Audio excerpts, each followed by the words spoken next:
No submundo do Japão, a Yakuza não se assemelha a nenhum outro grupo criminoso global. Conhecidos por serem implacáveis e perigosos, também são notórios por seu zelo em proteger e servir suas comunidades. Originada há cerca de 400 anos, a Yakuza tem dominado o crime organizado japonês desde então. Operando à margem da legalidade, vistos pelo governo como um mal necessário, são considerados responsáveis por manter um equilíbrio social. Hoje, exploraremos 10 das suas regras brutais. Desde seu rigoroso código de conduta, até práticas como o ritual de corte de dedos.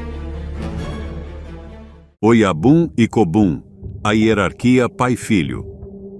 Começamos nossa lista tentando entender uma das regras mais comuns entre a Yakuza, a estrutura fundamental que molda a organização. A estrutura hierárquica de poder da Yakuza é semelhante à da máfia, com um patriarca no topo e tenentes obedientes de vários níveis abaixo dele. O termo Oyabun se refere ao líder de qualquer gangue de crime organizado japonesa ou a um grupo de gangsters individuais. Oyabun se traduz aproximadamente como chefe ou pai. Os Kobun são referidos como seus seguidores. A parceria entre Oyabun e Kobun serve como a estrutura da empresa da Yakuza. Em termos simples, Oyabun significa o papel de pai e Kobun o papel de filho. Todo homem deve concordar com esse acordo para se juntar à Yakuza. Ele deve jurar compromisso e obediência incondicionais ao seu chefe. Da mesma forma que um bom pai, o Oyabun tem a responsabilidade de proteger e orientar seus filhos. Mas, como diz um antigo provérbio japonês, se o seu chefe diz que o corvo está branco, você deve concordar. Um Kobun deve estar sempre pronto para levar um tiro pelo seu Oyabun, de acordo com a Yakuza. O conglomerado Yakuza muitas vezes adere a uma ideologia ultranacionalista, e a hierarquia é estruturada como uma família. Quando a Yakuza costumava disciplinar seus membros, os Kobun tinham o dedo mindinho cortado e o entregavam ao Oyabun. No entanto, ao longo do tempo, essa prática foi abandonada. Hoje, tudo o que é necessário para se juntar às fileiras da Yakuza é um espírito rebelde e disposição para se envolver em atividades criminosas. Atualmente, as tribos Bosozoku, ou Speed, que são um grupo de arruaceiros conhecidos por sua paixão por motocicletas, produzem a maioria dos novos membros. Jinji, o código de ética da Yakuza. Você pode pensar que, como a Yakuza é algo como criminosos, eles seriam indisciplinados e selvagens, mas na realidade é exatamente o oposto. A Yakuza se orgulha de ter um forte caráter moral e crença na justiça, e eles têm o Jinji para guiá-los. Frequentemente conhecido como o Código de Ética da Yakuza, é uma regra escrita de comportamento que tem sido mantida por muitos séculos.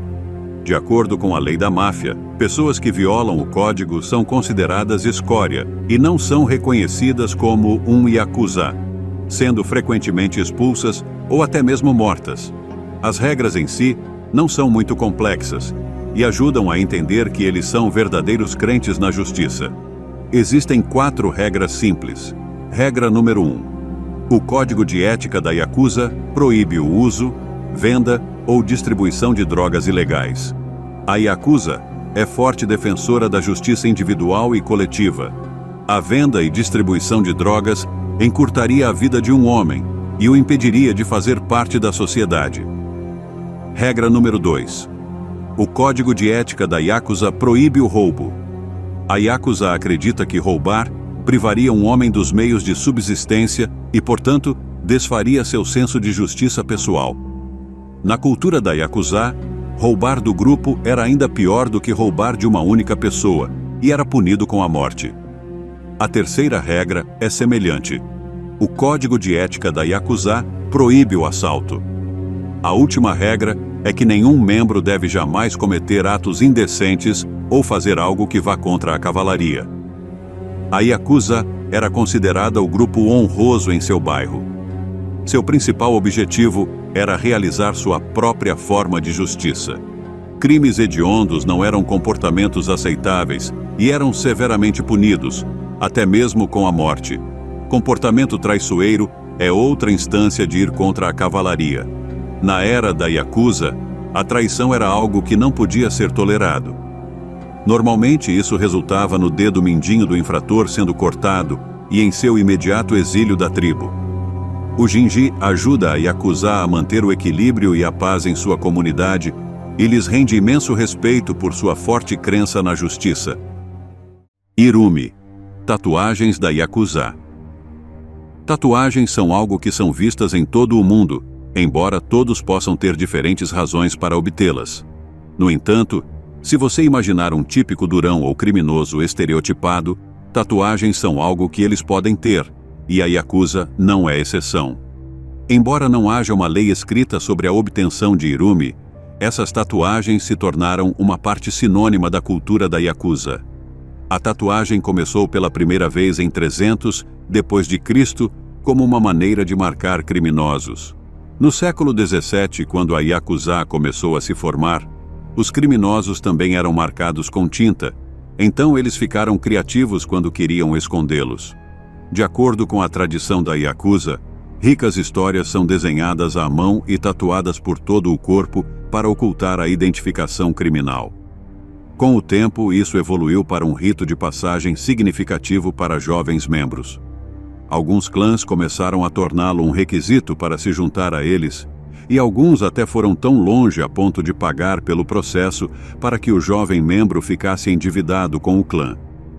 As tatuagens em si contam uma história separada sobre o que as torna distintas de um gangster para o próximo, tornando cada Irumi completamente único.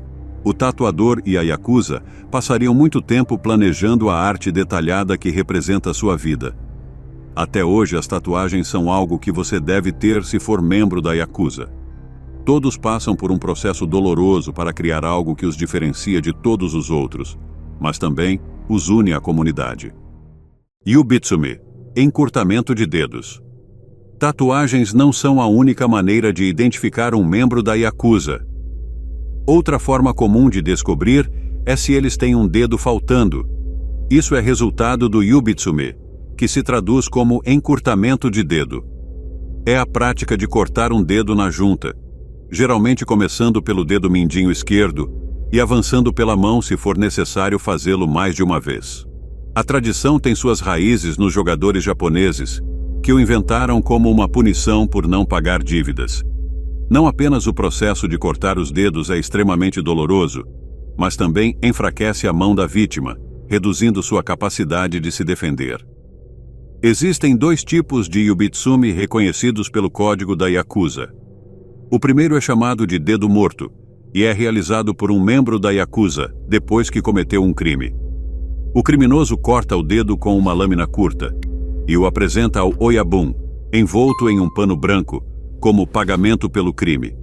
O segundo é conhecido como dedo vivo, e é usado para resolver disputas. Nessa situação, o membro da Yakuza geralmente não é culpado pelo crime cometido, e em vez disso, oferece o dedo como uma oferta de paz.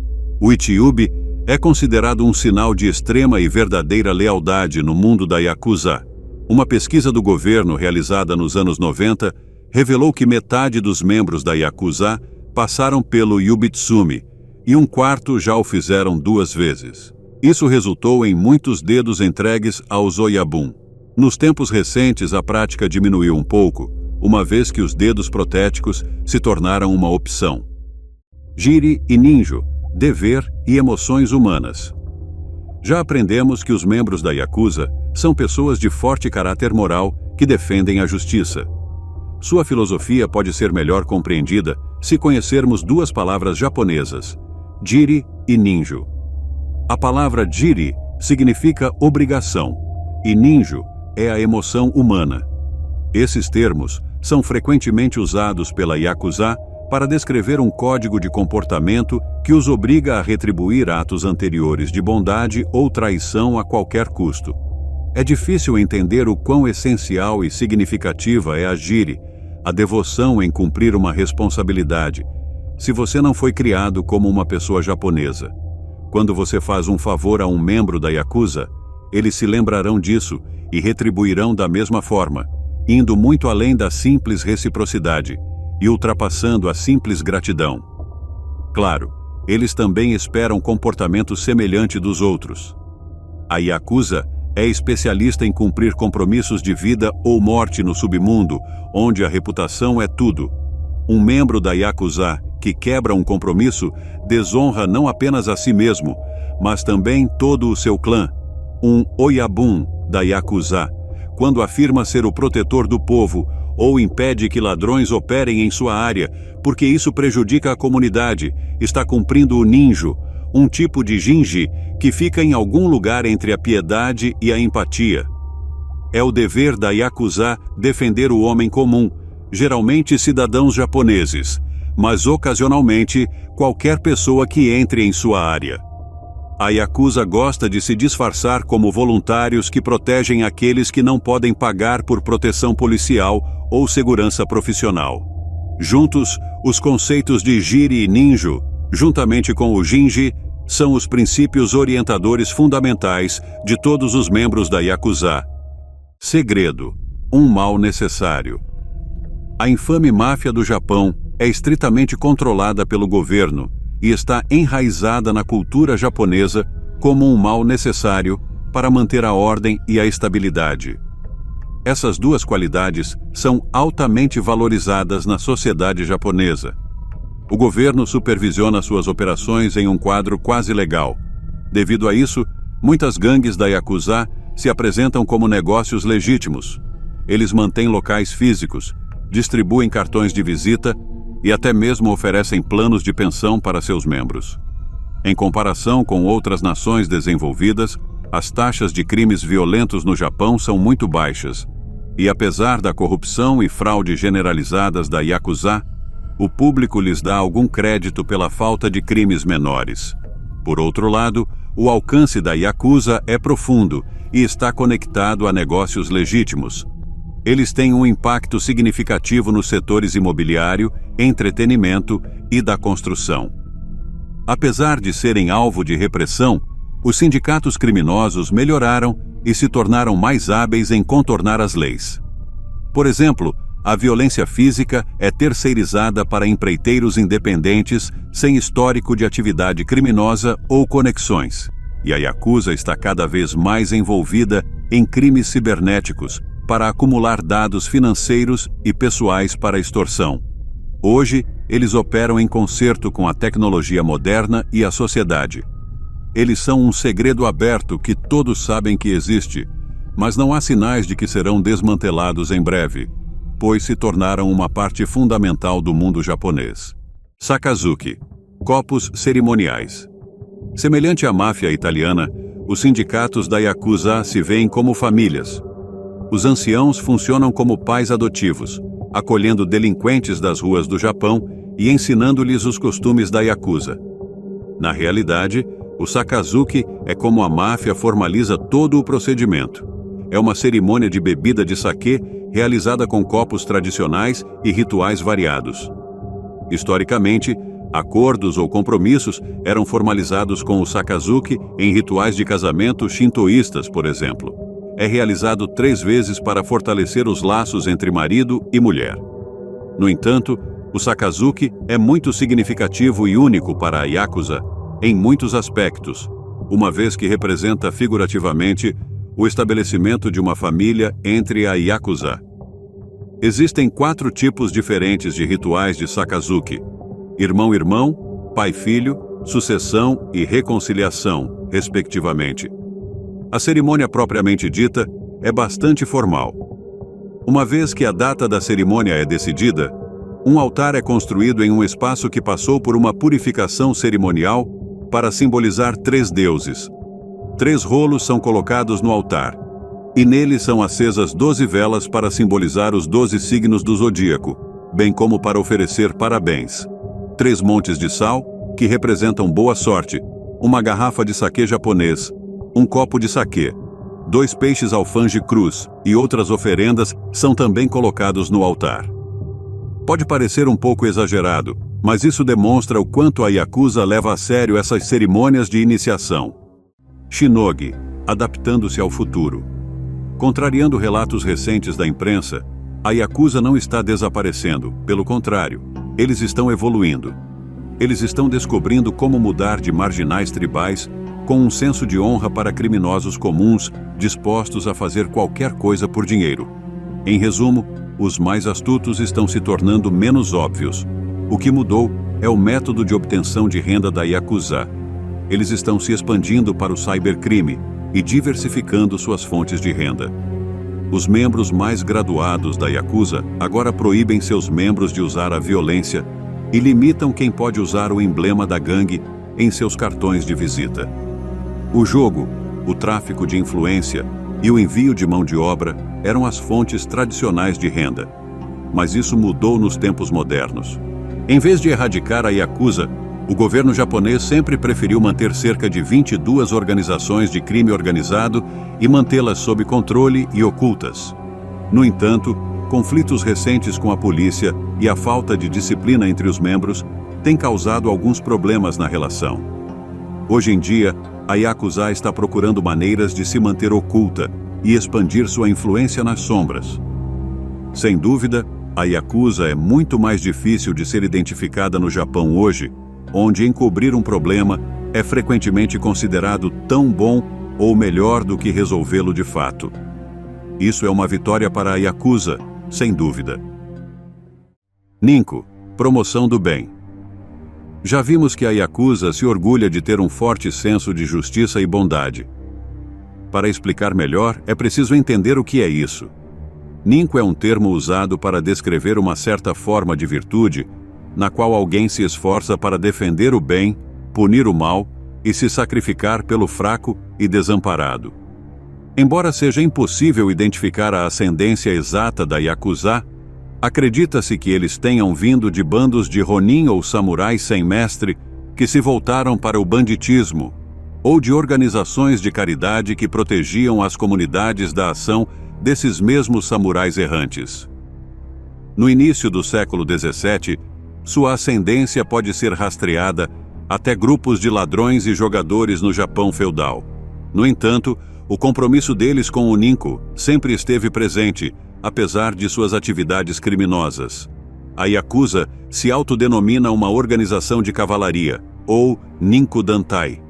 Eles são conhecidos por realizar atos humanitários, como doações e envio de suprimentos para vítimas de terremotos, como o terremoto de Kobe em 95 e o terremoto e tsunami em 2011. No entanto, seus métodos são frequentemente questionáveis. A Yakuza foi uma das organizações criminosas menos letais do mundo no início do século XXI, à medida que evoluíram ao longo do tempo para crimes de colarinho branco, dependendo cada vez mais de suborno em vez de violência. Shuhai. A Yakuza não é estranha às regras das artes marciais e frequentemente as adaptam como parte de sua cultura.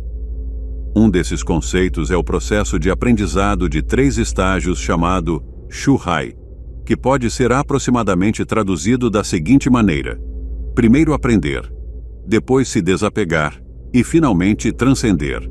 Shu significa proteger ou obedecer, referindo-se ao conhecimento convencional e à maestria de habilidades fundamentais, métodos, heurísticas e provérbios. Para a Yakuza, isso significa aprender os fundamentos, o modo de agir nos negócios, códigos de conduta e tudo mais. Ai significa desapegar ou romper, afastando-se das tradições. Isso significa romper com tudo o que conheciam como norma e estar disposto a se adaptar à vida na Yakuza, deixando o passado para trás e seguindo em frente. Isso simboliza a progressão de carreira de um recém-chegado para, esperançosamente, um dia se tornar um líder. No geral, a filosofia por trás do Shuhai é disciplinar os membros por meio de um método conhecido nas artes marciais, moldando suas mentes e a maneira como pensam sobre o futuro da organização.